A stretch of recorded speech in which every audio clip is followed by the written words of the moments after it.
Sa video na ito ay pag-usapan po natin ang tungkol sa interest rate cuts ng Federal Reserve. Ayon po mismo sa isang mataas na opisyal ng US Federal Reserve na si Ginoong Christopher Waller, posible raw na magbaba na sila ng interest rates pagdating po ng buwan ng July. Oo, tama po ang narinig ninyo, as early as next month. Pero ano nga bang ibig sabihin nito? Paano po ito konektado sa crypto? At higit po sa lahat ay ano ang epekto nito para sa atin bilang mga Pinoy crypto enthusiast. Kaya yan po ang siyang ating pag-uusapan sa video na ito. Pero bago po tayo magpatuloy ay pakibasa na lamang po muna ang disclaimer dito sa ibaba ng ating screen. Ayan. Simulan po natin sa kung ano po ang sinasabi ni Federal Reserve Governor Christopher Waller. Sa isang panayam po sa CNBC, sinabi ni Ginoong Christopher Waller na naniniwala siyang nasa magandang posisyon na ang Federal Reserve para magbaba ng interest rates sa pagsapit po ng buwan ng July. Para sa kanya ay unti-unti na dapat silang gumalaw patungo po sa pagbawas ng interest rates dahil hindi na raw banta ang inflation sa ekonomiya ng Amerika. Matapos po ang 4 na sunod-sunod na meeting kung saan nananatiling steady ang interest rates, nagbigay po ng kaunting liwanag si Ginoong Waller sa posibilidad ng pagbabago sa July FOMC meeting.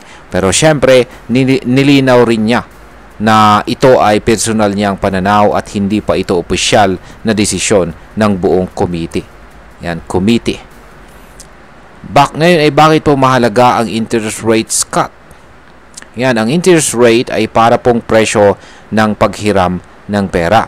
Kapag mataas ito, mahal mangutang, kaya bumabagal po ang negosyo at ekonomiya. Kapag mababa naman, mura po ang utang, kaya lumalakas ang gastos at saka investment. Para sa crypto market, kapag bumaba po ang interest rates, nawawala ang attraction ng mga traditional investments katulad po ng bonds o savings account. At ang resulta, mas maraming tao po ang naghahanap ng alternative investments gaya ni Bitcoin, ni Ethereum at ni XRP. Kaya madalas, tumataas po ang presyo ng mga crypto kapag bumababa ang interest rates. Ngayon ay ano naman po ang koneksyon ng inflation dito? Isa po sa mga dahilan kung bakit matagal nang hindi nagbababa ng rates ang Federal Reserve ay dahil sa inflation. Ibig sabihin ay patuloy po na tumataas ang presyo ng mga bilihin. Kapag binabaan agad ang interest rates, baka lalong sumipa ang inflation na ayaw ng central banks. Pero ngayon, sabi po ni Ginoong Waller, mukhang hindi na ganun kalaking problema ang inflation. Kaya para sa kanya, panahon na para unti-unti nang magbaba ng interest rates. Ngayon ay paano kung hindi sang-ayon ang ibang members ng Federal Reserve? Dito po nagiging komplikado ang sitwasyon. Ayon po sa CME FedWatch tool, mayroong 87.6% chance na hindi pa rin magkakaroon ng interest rate cut ngayong buwan ng July. Sa madaling salita, mas malaki pa rin ang tsansang walang magbabago sa July meeting. Pero kahit ganon, nananatiling matatag ang pananaw ng ilang opisyal na magkakaroon ng at least 2 rate cuts ngayong taon. Isa po sa September at isa naman sa December. Ang kabuuang pagbaba ng tinatayang nasa 50 basis points. Ngayon ay ano po ang epekto ng mga polisiya ni Pangulong Trump sa desisyong ito? Hindi pa rin po mawawala ang political issue. Si US President Donald Trump, na isa ring malaking kritiko ng Federal Reserve, ay tinawag pa ngang disgrace itong si Ginoong Jerome Powell, ang Fed Chair.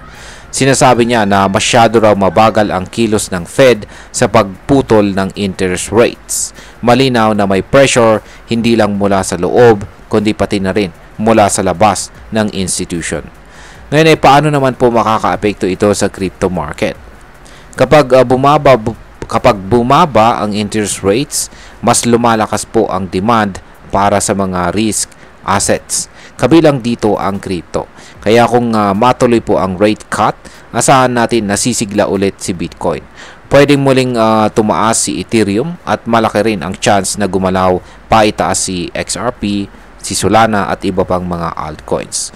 Bukod po dito, mas dadami po ang mga institutional investors na papasok sa crypto market dahil mas mababa na ang risk sa traditional markets. Kaya mas nagiging kaakit-akit ang returns sa crypto.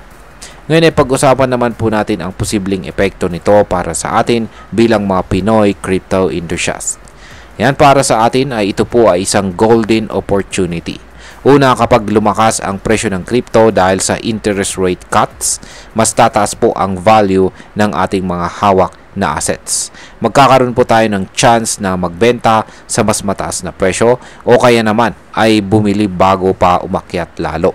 Pangalawa, kapag naging mas positibo ang global market sentiment, may epekto po ito sa Philippine peso at sa ating local na stock at crypto market. Tandaan po natin, global po ang epekto ng US monetary policy. Kahit nasa Pilipinas tayo, damay tayo sa galaw ng ekonomiya ng Amerika. Pero syempre, hindi po ito garantiya.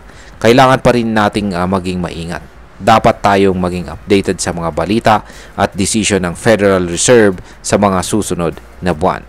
Bilang panghuli, ang masasabi ko naman tungkol dito ay para sa akin, ang pahayag po ni Ginoong Waller ay isang magandang indikasyon na unti-unting bumabalik ang kumpiyansa ng ekonomiya. Pero dapat po nating tandaan na isa lamang po siya sa maraming members ng Federal Reserve. Hindi pa ito opisyal na desisyon at ang mga susunod na data sa inflation, labor market at iba pang economic indicators ay malaking factor sa final na desisyon. Gayunpaman, bilang crypto trader, dapat ay alerto po tayo. Ito na ang panahon para maghanda. Kung meron po tayong hawak na crypto, magplano po tayo kung kailan po tayo magti-take profit. Kung ikaw po ay nag-iisip pa lamang na pumasok, alamin po natin kung kailan po ang tamang timing para bumili. Ang crypto ay mabilis pong gumalaw, kaya dapat mabilis din po tayo magdesisyon. Pero laging may sapat na kaalaman.